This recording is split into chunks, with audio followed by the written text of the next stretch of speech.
इष्टदेवं नमामि सोमेश्वरं स्वतन्त्रम् उमापतिं तं विजयं नमामि नमामि विघ्नेश्वरनन्दिनाथं पुत्रप्रियं तैशिरसा नमामि नमामि देवं भवदुःखशोकविनाशनं चन्द्रधरं नमामि नमामि गङ्गाधरमीशमीड्यमुमाधगं देववरं नमामि नमाम्यजादीश पुरन्दरादिसुरासुरैरचितपादपद्मं नमामि देवी मुखवादनान इक्षार्थमक्षित्रितयं यैष पञ्चामृतैर्गन्धसुधूपदीपैर्विचित्रपुष्पैर्विधैश्च मन्त्रैः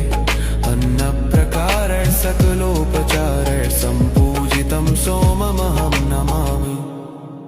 नमामि शम्भुं पुरुषं